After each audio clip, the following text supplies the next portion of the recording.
Great. Well, thank you for making time, taking an hour out of your busy week. An hour in New York is like a day anywhere else, right? So you've learned, and I hope you're enjoying your time here. We'll talk a little bit about go-to-market strategies, and I'll kind of talk through what I do and my background, but mostly it's really about you and about your businesses. I just want to start, since this is such an international group, I will start with some background about myself. I don't expect anybody here knows this city. This city is called Gemona. It's in a region of Italy called Friuli, and this is where I was born. So, like you, I have a sort of a global perspective on life, on business. Gemona is a little town. Before I was born, in 1976, this town was destroyed by an earthquake, and my mother, father, and infant brother narrowly escaped. And it's an interesting part of my identity, certainly has shaped the way that I think about business in a multicultural context, being from a place far away from New York. But I've had the benefit of living in other places, Hamburg, Germany, Chicago, Illinois, Copenhagen, in Denmark, and of course, New York City. And all these places have helped shape who I am and how I think, and I'm sure you would all agree, right, that everywhere you've traveled, everyone you've met has left something with you. So enough about the travel lesson, but a little bit about my professional background, just to give you some context on why I speak the way I do. So my the beginning part of my career was, like you, in entrepreneurship. A lot of people say, first you go to the big company, you learn things, then you start your own business. And for whatever reason, I did things the opposite. So I founded a digital media agency called ClickSharp as a very young man, and initially was supporting small businesses, entrepreneurs just like yourselves. And then I started to get access to bigger clients, and some of these, in fact, global clients. But I learned a lot about how to be a practitioner in marketing while also learning how to run a business for the first time. And that led to some very interesting opportunities. ClickSharp eventually was acquired by House of Kaizen, and I love that business, but anybody who's ever worked in an advertising agency can tell you burn out very quickly. So maybe you learn 5 times faster than people in other jobs. You also grow old 5 times faster. And when I had my first child on the way, I said I needed a change. And I was fortunate to go work at Google for a long time. I worked with automotive clients mostly in a global capacity. So General Motors was one of my clients, and I flew around the world trying to make them buy more advertising with Google. Eventually, I also took control of strategy for the entire vertical. So Google had about $1 billion business with advertising partners in the automotive space. And my team's job really was to support our salespeople, about 300 people around the globe, and help them strategically identify areas for growth. And what was really fun about that job was that my client base was these 300 salespeople, and they were very diverse. A team in Detroit of 15 people that only talks to Ford, the guy in New Zealand who covers automotive, travel, and finance all at once. And so we say in the US, you're raising the ceiling while raising the floor. And that was a very exciting job until I realized that I had sort of fallen out of love with my product. Selling clicks was something that used to be cool for me, and then I got sort of tired of it. Google was a fascinating company, a great place to work, but ultimately I needed a change. And so I worked in education, but not at a university, not in a school district. I worked with alternative education, technology companies like Udacity, which is today part of Accenture. And what we were doing in the middle of COVID was helping dislocated workers, unemployed, underrepresented communities, people that didn't have the privilege to go to a university. They didn't have the money or the technical knowledge or the network. And we were helping them get access to skill development so that one day you're pouring coffee at a Starbucks and the next day you learn the skills to become a full stack web developer and join the middle class, have a career in tech, which so many people wanted to do. And what I learned about that was how to work with government partners, how to work with nonprofits and foundations, how to work through economic development initiatives, and how to use marketing and sales skills to sell something other than advertising. So we were selling economic mobility, and it was very exciting, and so that's really pulling together all of this is how I came to present day and how I came to be talking to you as the founder of Mission Flywheel. So we are a revenue strategy partner. We do sales and marketing, specifically helping venture-backed companies that are trying to grow, that want to achieve revenue growth, profitability, customer growth, keep their investors happy, but also have a mission, a real mission to do something meaningful in the world. And so I think of my very best clients are the ones who are accountable to their commercial objectives, but also accountable to social impact objectives. And having spoken to all of you, or at minimum reviewed some of your, the basics around your business, I'm very inspired because it seems like in this group we really have a lot of big ideas. So I'm excited about that. Now the objectives for this session want to help you understand and anticipate global market trends. The headquarter market, the European market that you're coming from, there are some things that are consistent with the US, there are other things that are quite different, and being able to compare and contrast is a very important skill. Cross-border business strategies, to that same point, some of the things will be the same, some of them will be very different, and the challenge is knowing which to copy-paste and which to build from scratch. And lastly, on Friday, you're gonna fly home, and you're going to go back to your home market. You'll be back in your comfort zone, but you'll be thinking about this week and everything you learned. So if anything can give you a more global mindset as you go back to doing business in your home market, that's my goal, is to hopefully give you some perspective that stays with you. Anything else from the group?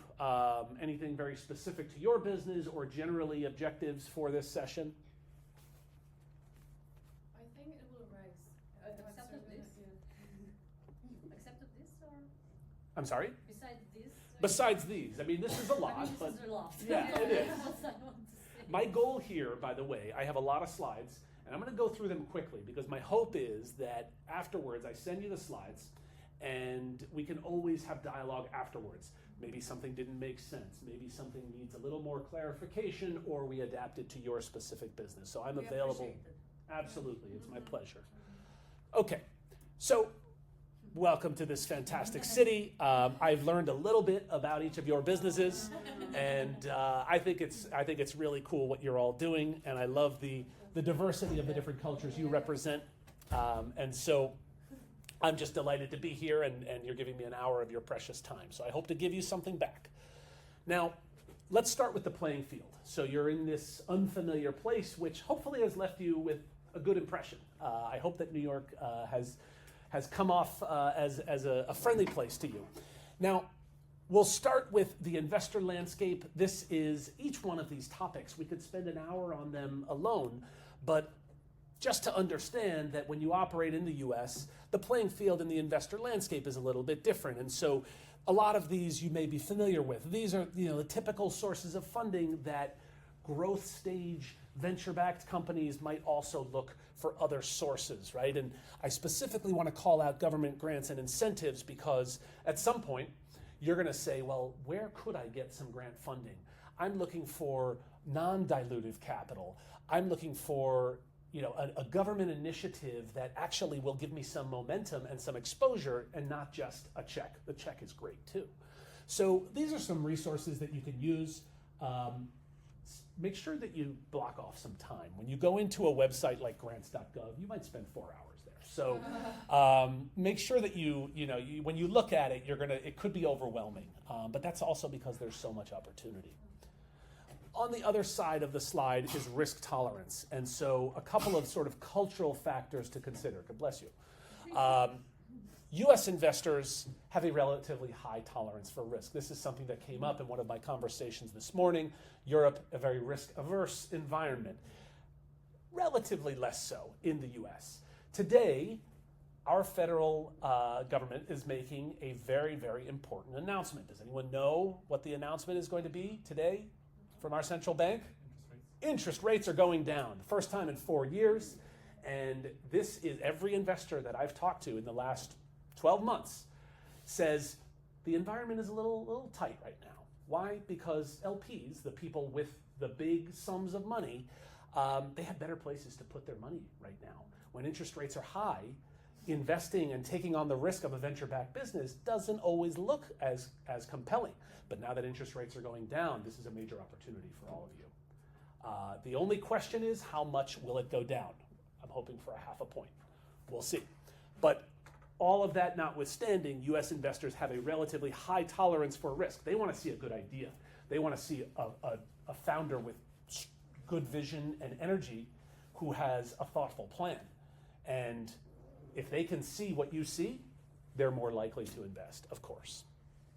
These are some resources where you can find these risk-tolerant investors and really start to understand, where should I spend my precious time, right? Because you don't have time to make relationships with 500 different investors. But sometimes it takes that many to find a half dozen that are interested and to find the one that's going to lead the round. And so being thoughtful about where you spend your time is critical. Okay, then we get to the customer landscape, and there are other ways to look at it. The size and diversity. Please, if you take nothing away from this conversation today, remember that there is no one America. You've seen New York. Some of you may have been to other parts of the country. Maybe you've seen San Francisco or LA or Chicago. I've been living here for over 40 years. I still don't feel like I understand America because I don't spend a lot of time in the South, and there are parts of the Midwest I've never seen. And I've been to Texas, but I've only been to Austin, which is very different from the rest of Texas, right? Nobody really understands America because America is a combination of so many different cultures with this overlay of American culture. And you see evidence, we don't understand ourselves. So there's a wide range of demographics, preferences, and consumer behaviors. And that means if you think about expanding into the US, consider that maybe you want to start with a regional approach or a local approach, and then think about trying to be all things to 340 million American consumers. Resources where you can learn a little bit more about these very confusing subcultures in the United States. Cultural nuances, forget about the formality and the hierarchy. This is a very different playing field. Casual, direct. Americans are generally not typically going to keep up appearances in a business environment. You can see it in the way Americans dress. You can see it in the way the offices are laid out. It's all relative to your own home cultures, but generally speaking, this is something we can say about doing business here. Individualism is very important. You know, if you're coming from Europe, Europe is a very collectivist society. There's a lot of shared history. There's a lot of socialist government. These are, in the United States, socialism is a dirty word. I personally don't feel that way, but a lot of Americans do. The important takeaway from that is to realize that this country and our history, it's all founded on the idea that one person can go out and do what he or she wants. And American concept of freedom is very much hardwired into our psychology, and it has a lot of influence in how we do business and how we want business done with us. So every relationship becomes a one-to-one relationship. Extending on this no one America concept, remember that there are coastal areas, there's the heartland. It's a big country. It's 340 million people. It's also an enormous expanse of land. There are parts of the country where you can go half a day without seeing another person. So consider that, like most of the world, the United States is rapidly urbanizing, and this is an important trend to consider because obviously it creates opportunities for investment in infrastructure and so on. Always get to the point. This is something I remind myself all the time because time is precious, especially in New York. Things move fast. You get a little bit of time to make your case, and then they want to see what's the ROI, what's the sort of 90-day plan, action. Just give me action. Meetup. This is a great resource, by the way, because the best way you can learn all of this is not on a slide, but it's going to very specific communities. And so if your business is, for example, if you're in oral care and you want to understand what those professionals think, go to a meetup of oral care professionals in a small city and see how 24 of them talk about the ways that they build their business. Meetup is a great resource for this. Now, competition. Here is, there's no substitute for research. You have to always study your competition. The challenge being, it's always hard to find the really valuable information about competition. But one thing you can always see is a distinctive value proposition. Everybody who does business in this market knows that if they haven't clearly articulated their value prop, they are giving themselves very low odds of success. So that becomes a piece of intelligence that you will have that you can compare. See how they cater, how their marketing communication speaks to certain customer segments. What does it say? What doesn't it say? And also consider that there are a lot of side doors. So the front door to the United States might be to go to your buyer, B2B, B2C, whatever the case. Go to the front door, knock, and say, here I am. This is my value proposition. Here's why you should invest in me. Here's why you should spend money on me. But the side doors are often really, really good alternatives because they may give you an accelerant. They may give you access to collateral like relationships, or you might get to associate yourself with a brand that already has recognition, and you might be able to actually get traction at a fraction of the cost. So always consider these. These are very common ways of creating almost an insurance policy for direct entry. And here are some resources. The Harvard Business Review, I've found, is really the best resource to look at some of the dynamics of these vehicles and really understand, what have we seen that has worked? What have people done? Where have they been successful? Okay, and then more on the customer landscape. I'll go through this somewhat quickly. We're going to talk a little bit about this in an upcoming section around the fundamentals of go-to-market strategy. I'm sure I don't need to educate this group on the importance of testing and iterating. But when it comes to service excellence, I want to drive home one point. You're in a very evolved marketplace, right? So that means that every buyer has a million options. They're looking for a reason not to buy you. In other markets where perhaps the multitude of options and alternatives is less, that mindset is different. In the United States, we have so many options. It doesn't matter if you're buying a car, you're buying a mobile phone plan, you're buying health insurance. You have so many alternatives that you need something to make the decision easier for you. And the best way is to find a flaw and to say, you don't know how to serve customers, you don't understand your own brand, you use bad data in your presentation, whatever the case may be. They want an exceptional customer experience. If they feel like you will not be responsive or that you haven't thought about their needs, they are very likely to drop you, and it's very hard to get them back. So you have to earn their trust. It's much easier to lose their trust than to earn it in the first place. If you're looking for a great resource to understand the customer experience expectations of the American consumer, I recommend this book. Tony Hsieh is the late Tony Hsieh is the founder of Zappos, which was then acquired by Amazon, and he wrote an incredible book on an obsession with serving the customer, and it made his company a huge success. And that book has been studied by many, many others, so I highly recommend that.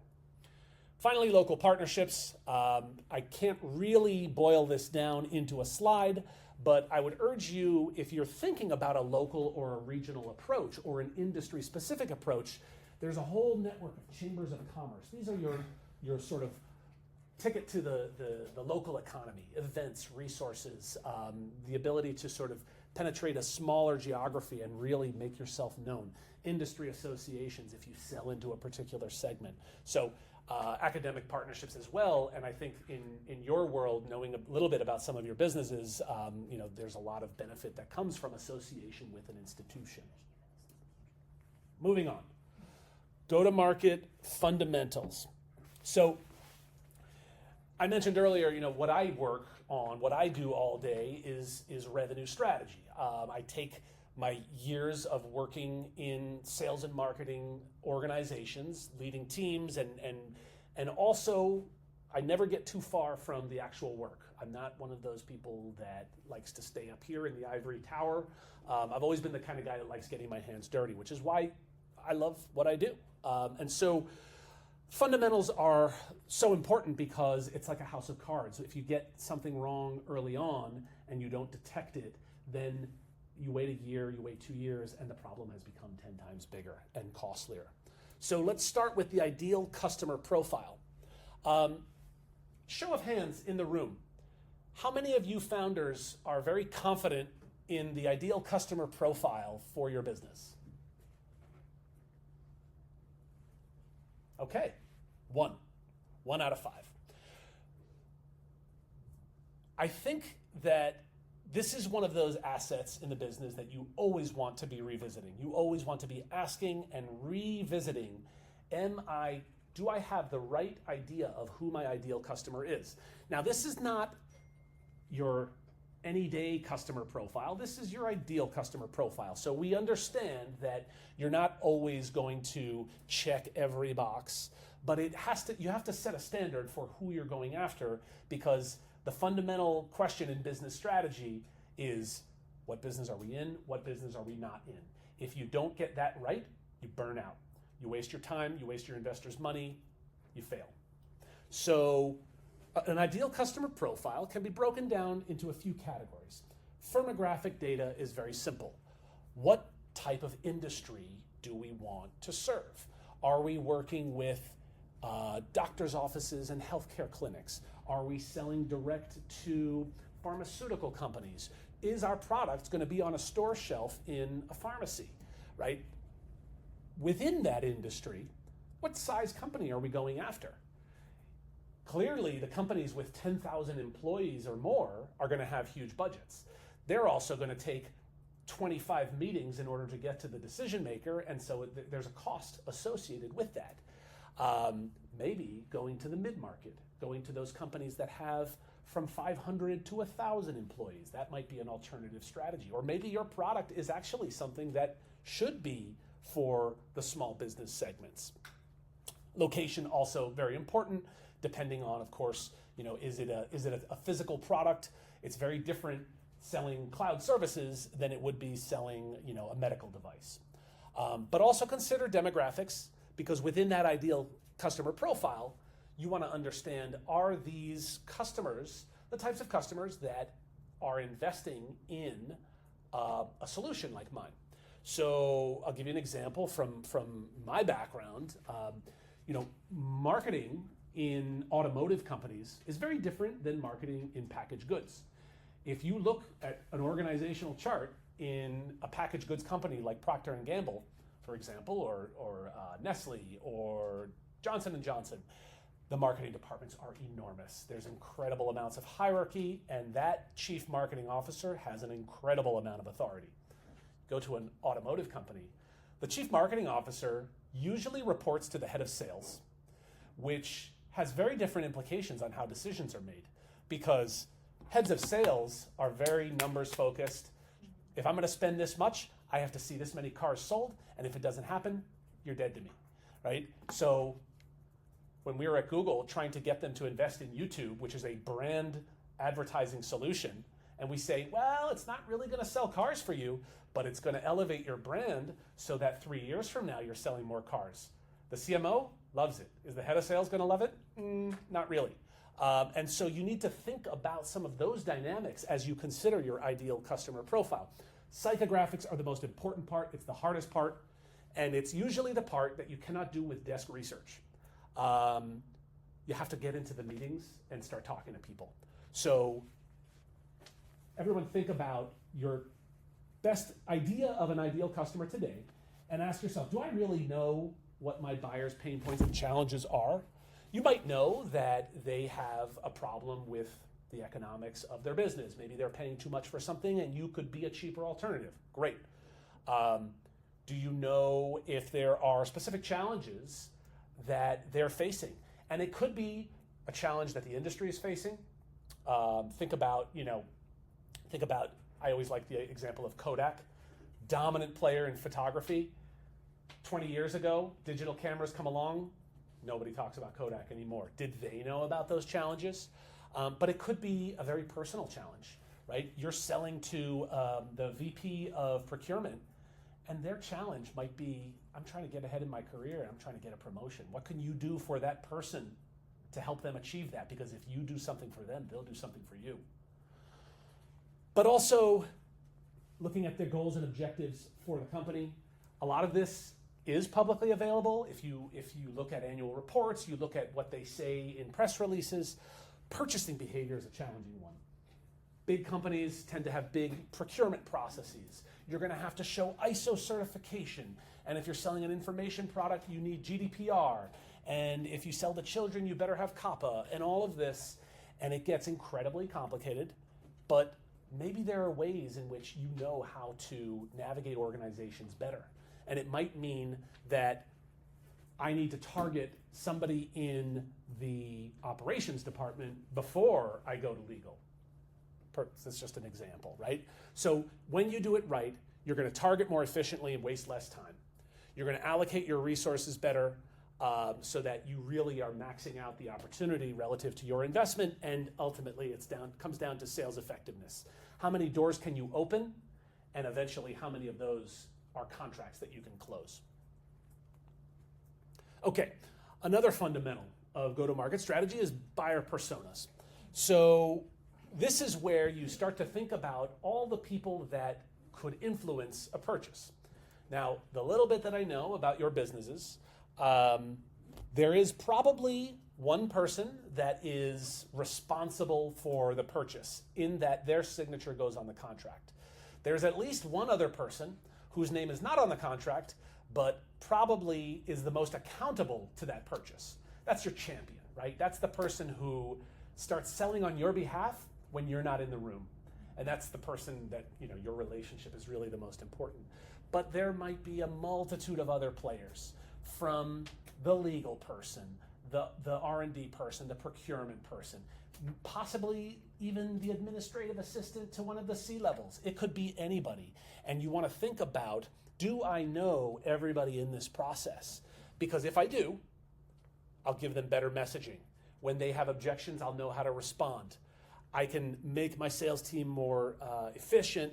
I can make personalized pitches that speak to that person, not just some generic statement. I can do more solution selling, so that if I have a half dozen features in my product, I know which ones to lead with. And ultimately, not only will I be better at closing those deals, but I'll be better at managing that relationship so they keep coming back, so they tell their friends, so that it becomes a virtuous cycle for my business. So this is an example of what buyer personas might look like. I'll share these slides so you don't need to look at it, every box here. But the point is, once we've identified, well, these are the titles, what are they responsible for? What do they want out of this? The objectives and motivations. What are the problems they run into? What are some of the reasons that they might say, I'm not interested in your specific product? How can we influence them? Maybe we find out what they read or what conferences they go to. And ultimately, this is really just a value proposition. How do I help that CMO? Data-driven insights. How do I help that agency account manager? Well, it's not data-driven insights. It's basically, let me make your campaigns work better and streamline your workflow so you don't work till midnight every night. That's an example of how personas really help you understand how you go to market. Another thing to consider, I'm sure you're all thinking about this among your hundreds of other priorities, is, well, what's the technology we're going to invest in to make us more efficient, more effective, or both? My point of view, the CRM sits at the heart of that because I believe customer intelligence sits at the heart of all of this. There is really no way to succeed in business, in my view, if we don't know as much about the customer as possible. And so how we obtain that data and manage it and make it actionable, that's the CRM. Eventually, we start looking at technology to make us more effective with lead generation, to manage relationships better with customer success platforms. That's where maybe you have a filing, like a ticketing system or something like that. Sales intelligence, so we know how to prioritize this landscape instead of going to all 50 states and looking at every company in the US marketplace, buying some data to help us prioritize, and then marketing automation so that I'm not writing an individual email to every person, but that I can do some of this at scale. The next level up would be more operational. How can we get proposals out the door faster? How can we do contract negotiations faster, minimizing risk? Sales enablement, the right piece of collateral for the right customer persona at the right moment. Sales quotes, sales engagement, which is really basically just helping you make more phone calls and emails. All of these matter.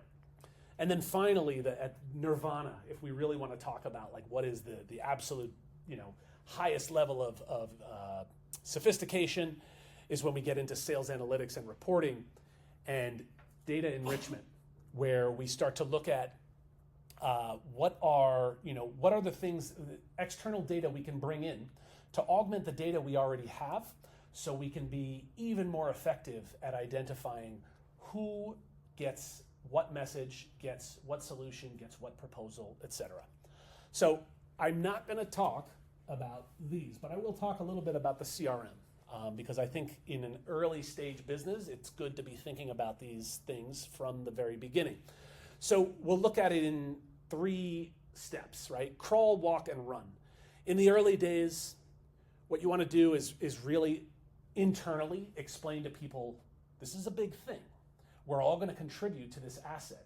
The intelligence that's in our heads is going to end up in this database. So why is it worth your time? Because it's going to make you smarter, it's going to make you more efficient, et cetera, et cetera. The data and how universally useful it can be. What do we want to collect? Is it enough to just know the first name, the last name, and the email address? No. You want a whole lot of other information about those customers to be able to make this all actionable. How do you manage it securely and build on itself so that we're gaining insights, and as these interactions happen, the data is accumulating in a way that is minimally inefficient for you. And then eventually you're using the CRM to actually inform marketing programs, communication strategies, and so on. So that's baseline. That's achievable. Over time, this evolves. And so we start to take this data that's collected and we start to segment our customers. And we say, all right, maybe we segment them based on the buying cycle.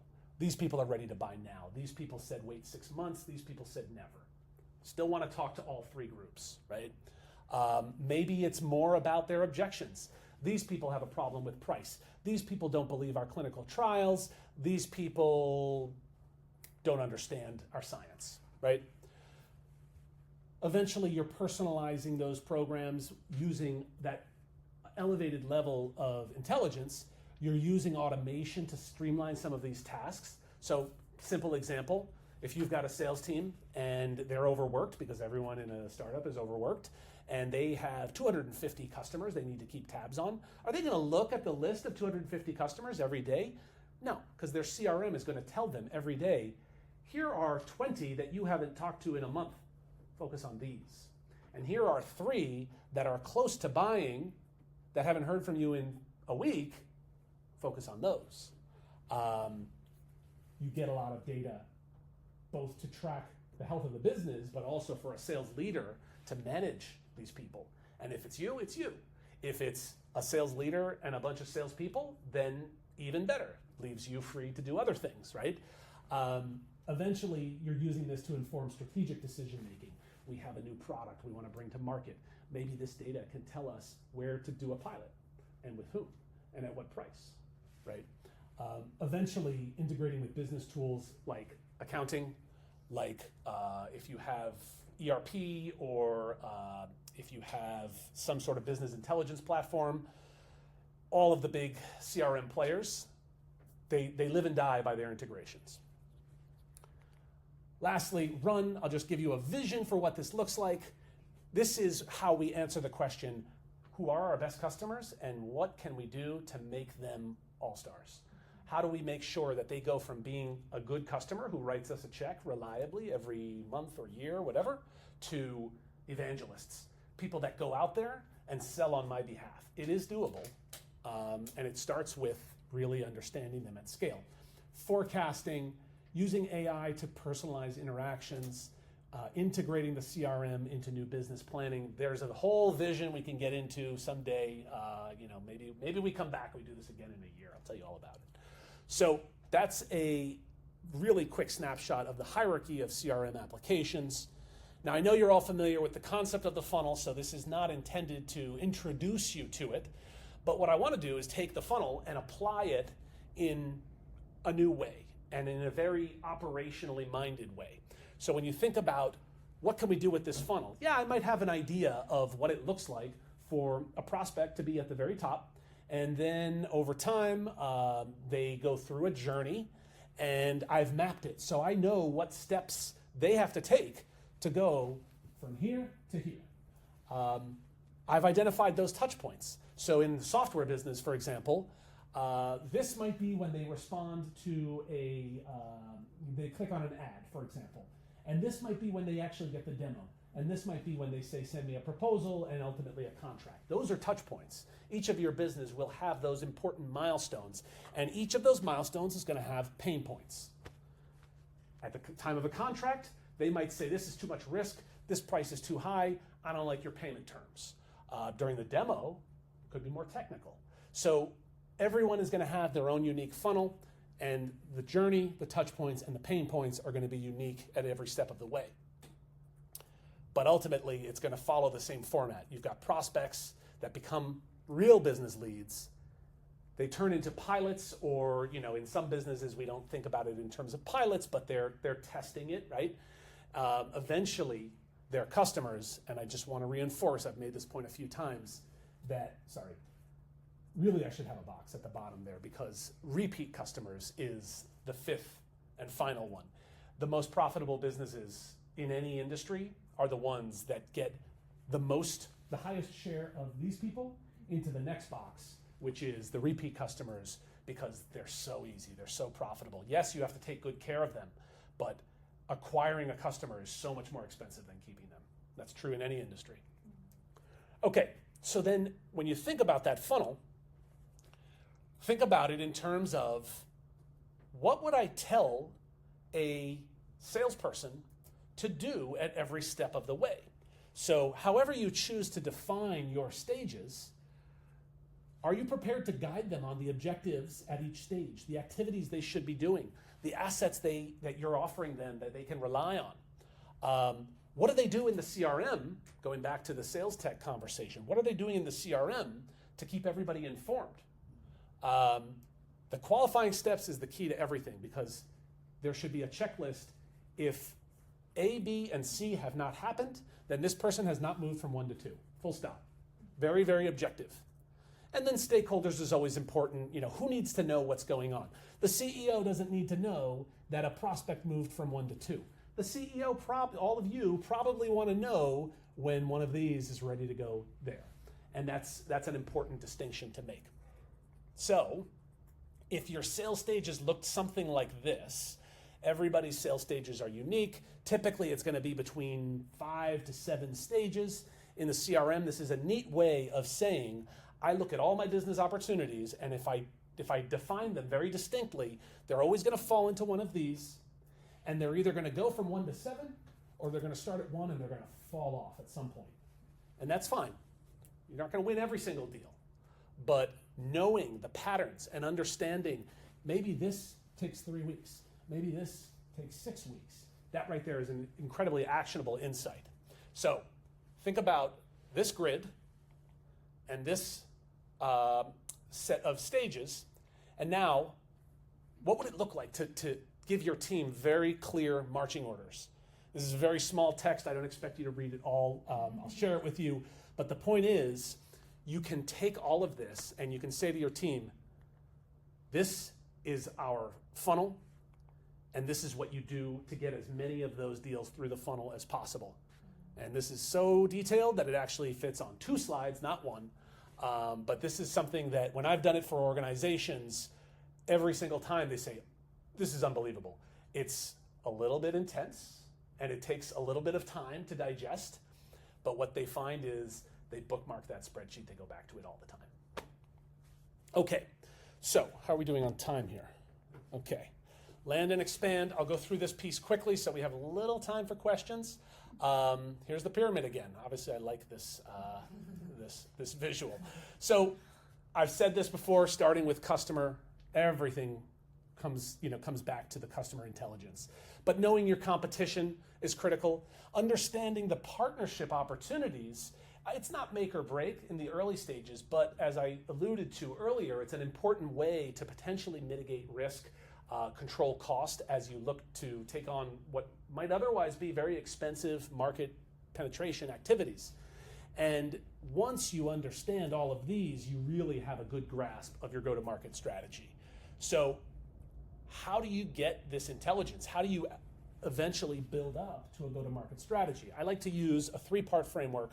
It starts with first-party data. What can I go out and find out on my own with the tools and relationships I already have at hand?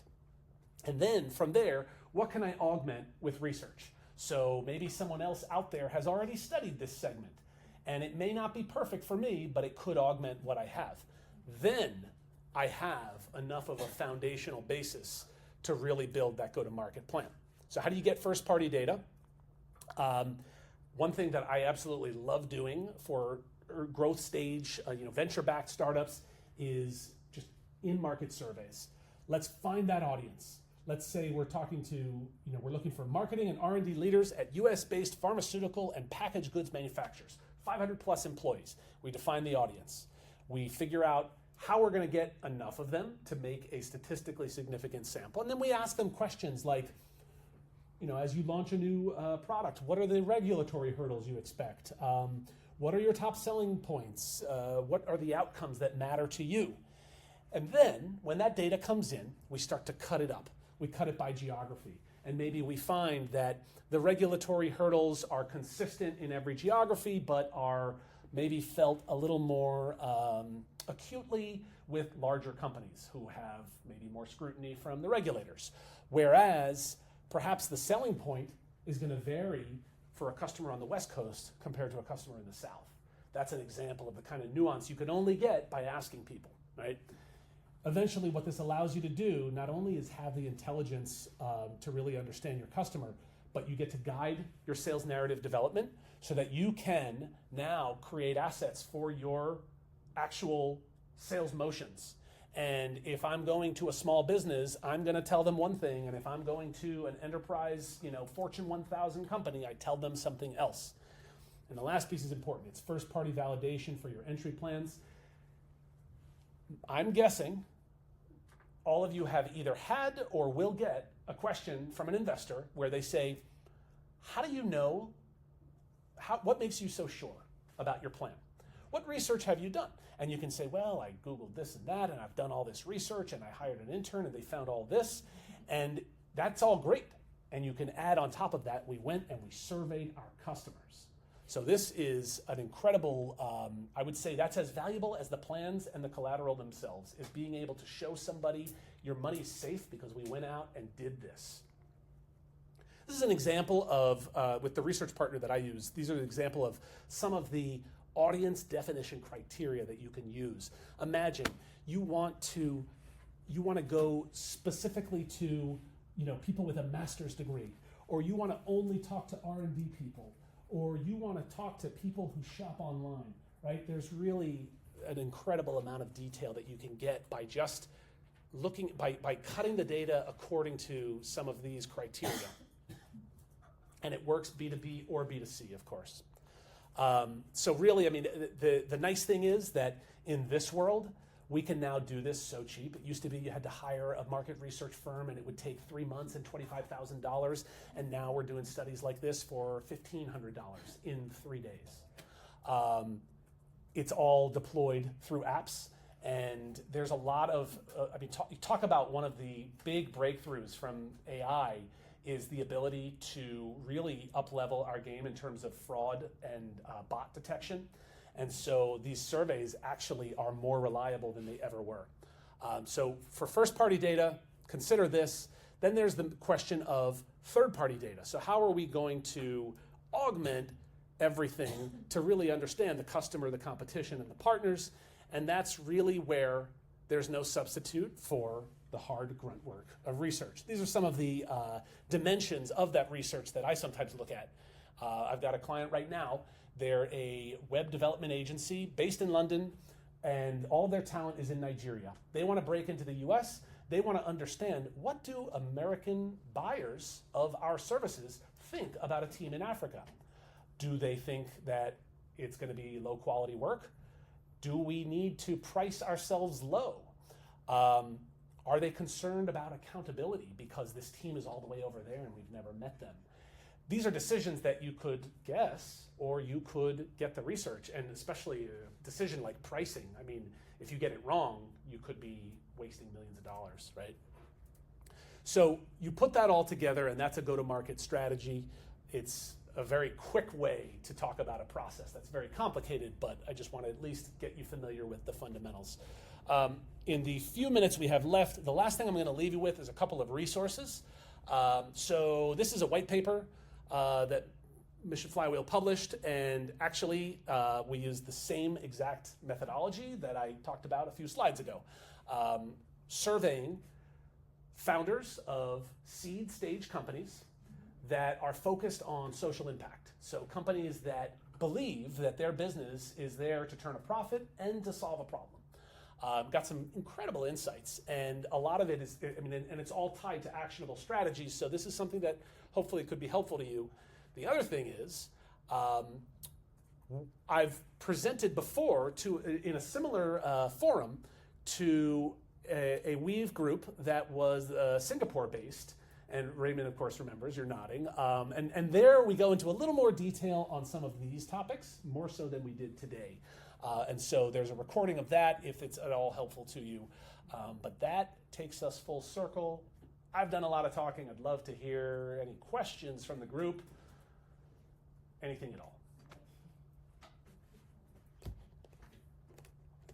Yes. There's a lot, yeah. Anything I'm sorry. Are there any specific to the market customers in the United States? Specifics? Well, we talked a little bit about their expectation of good customer experience. We talked about how, generally speaking, they're more tolerant of risk. We talked about how they're generally in a hurry. They have so many options. Always remember that. They have more options than your average customer, whatever business you're in. And so the importance of making a good first impression, the importance of connecting with them on an emotional level. Now, this is not really an insight about the American marketplace, but I'm a big believer, and research has proven this. People don't buy for rational decisions. You can support your sales process by saying, my product is proven to reduce your cost by X amount, or my product is this much more effective in solving this problem, and all that matters. That gets you the next meeting, that gets you, past procurement. At some point, somebody who has to sign their name, they're doing it because of trust. They trust you, your company, their colleagues who are saying, we got to do this, and trust is not a rational thing. Trust is something that is earned when two people connect and they say, we understand each other. So I think that's the most important thing to remember, and it's true everywhere, but it's, I would say, especially true here. And is it maybe more formal or informal usually? I know it doesn't apply to everything. Sure. More in general, if you're going to a meeting, how, for example, you have to be soon enough before the meeting, or if you come on time, it's fine. What about the clothes and language, or Always good to be on time. It's not like we're in, I've always found in Latin America, people are very loose with the timing of things. It's quite normal. For example, I have a Colombian friend who never showed up once on time to a meeting. I think if you can avoid that, that's always good. I think, formality in general. It's important to sort of read the room, as we like to say, and understand, all right, if this is a lot of senior people, they're probably going to be more sensitive about how we spend their time. It goes hand in hand with get to the point, right? So a more junior audience, maybe you do, in that first impression, you do want to connect with them, understand, how was their vacation last month, or, how are their kids doing? And of course, as you go higher up the ladder, they don't have time for that as much.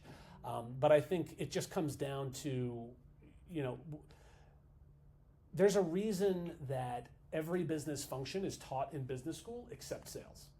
You can go to school to learn to be a great marketer, to be a finance, CFO, whatever the case may be. Nobody ever teaches sales. Why? Because sales is something that you just learn from being around people. And if you know how to listen, and you know how to tell stories, and you know how to connect a problem with a solution, you'll be great at sales. And people do that from all walks of life. And so I think you can always focus on what you've learned from people in life. And those are really the best lessons about how to handle customers. Yeah, I was not referring to me being late. I feel like that's Right. not going to be okay anywhere. Sure.